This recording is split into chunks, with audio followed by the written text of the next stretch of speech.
Today, a man known as an anti-violence advocate is set to appear in court accused of murder. Police arrested Lamumba Sayers for a shooting in Commerce City over the weekend. 9 News reporter Courtney Yoon is joining us live from Adams County Court this morning. And Courtney, he is right now being held on a $1 million bond.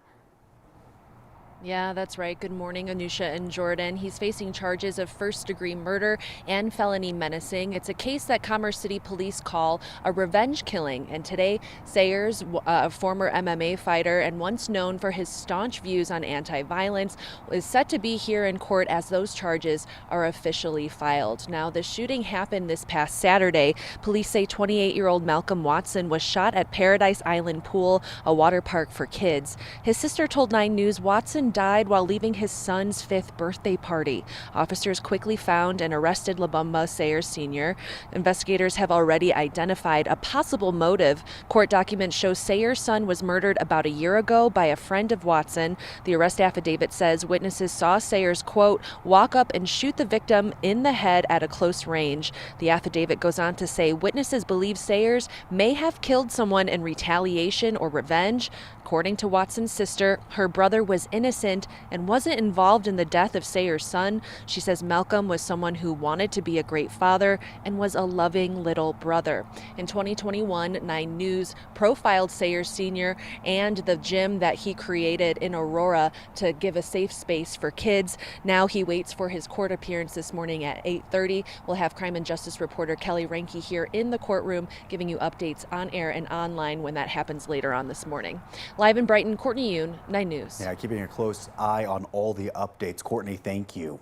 New this morning, 1 person is dead and 3 others are in the hospital after a shooting in southeast Colorado Springs. It happened at the Sand Creek Commons condos off of Airport Road. That's about a mile west of Peterson Space Force Base. Police got the call around 5:30 last night. When they arrived, they found 3 people with gunshot wounds at the complex. The 4th person had run to a gas station to get some help. CSPD says everyone involved in the shooting is accounted for. The department has not said whether that means a suspect is in custody. A man serving a life sentence for murder is trying to overturn his conviction now that the DNA analyst on his case is under criminal investigation.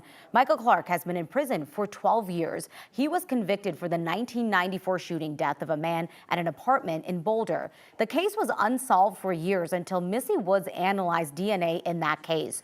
The now former CBI analyst admitted to deleting data in more than 650 cases, questioning her credibility during her nearly 30-year career. A motion obtained by 9 News Investigates asked for Clark's conviction to be overturned. Clark's attorney believes that his client would not have been found guilty if information about Woods was available during his trial. There's no way her testimony would even have been presented. She is a completely non-credible witness.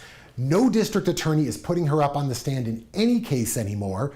So without her testimony, there was no case. The Boulder District Attorney says CBI determined that there were no issues with Woods' analysis on this case. His office will carefully be reviewing the evidence for each of these claims to see if the outcome at trial was the right one. A 55-year-old man from Loveland is caught on video putting his hands around a teenage boy's neck.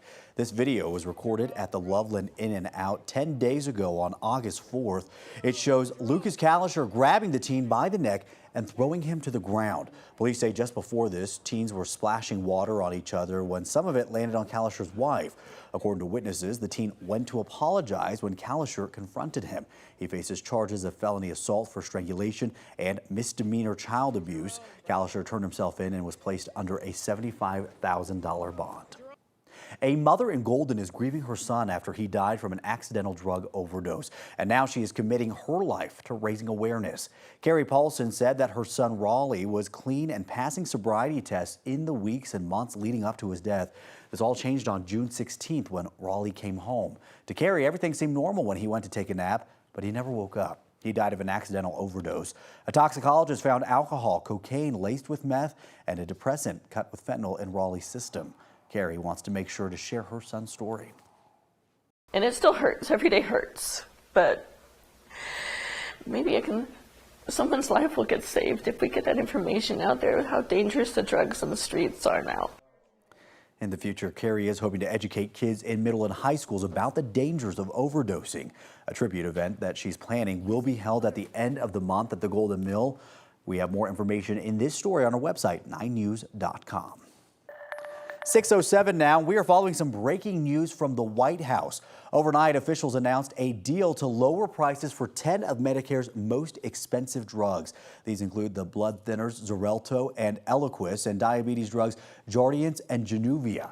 The Biden administration expects to save the federal government $6 billion and patients $1.5 billion on medications. The new prices take effect in 2026. Right now, President Joe Biden is calling on Syria to negotiate the release of an American journalist who's been detained there for more than a decade. Austin Tice was detained near Damascus 12 years ago. He traveled to Syria to report on the war there when he was 31 years old. The U.S. does not have diplomatic ties with Syria, and its leader has never acknowledged Tice is being detained there. The Trump administration secretly sent an envoy to Damascus to try and secure his release back in 2020. T-Mobile is paying out the largest ever fine handed down by the U.S. Committee on Foreign Investment. CNN is reporting the company will pay a $60 million settlement over alleged data breach violations. Multiple outlets are reporting T-Mobile did not disclose or take action against data leaks that happened after its merger with Sprint in 2020. A spokesperson says it happened because of technical issues right after that merger and did not impact customer information. Walt Disney Parks and Resorts is trying to dismiss a man's wrongful death lawsuit because he signed up for Disney Plus years earlier. According to the suit, Jeffrey Piccolo's wife died from a severe allergic reaction after eating at a restaurant at the Walt Disney World Resort in Florida last year. Court documents show that Disney is trying to get it dismissed because he signed up for the company's streaming service in 2019, and signing up requires trial users to settle all disputes with the company. Piccolo is seeking $50,000 in damages from Disney. Well, right now, Hurricane Ernesto is slowly gaining strength as it's heading towards Bermuda after it battered Puerto Rico and the U.S. Virgin Islands. Ernesto knocked out power for nearly half of all of the customers in Puerto Rico. Heavy flooding, the downed trees are all blocking roads there as well. The hurricane could become a Category 3 by tomorrow. It is expected to pass near Bermuda on Saturday. Chris, you were talking about how it's starting to clear out from Puerto Rico, so they're really starting to get a sense of the damage and the cleanup they have to do. Yeah, and it's going to be all water laden there. It's all going to come from flooding. That's going to be the real big impact that you saw there in Puerto Rico. And then, of course, as this storm moves north, then Bermuda will be the main potential next target point for Ernesto. Meantime, today here at home, mid-80s for us in Denver. Chance for a gusty afternoon shower storm. But I think the main takeaway and the kind of one thing to know about the forecast is if you like cooler weather, today is the day, because I know 86 is not exactly cool, but it's going to likely be our coolest day for the next 10 plus days for us here in the Denver area. So if you like the cooler weather, Erica, today's the day. I'll take the few degrees cooler, Chris. Thank you so much.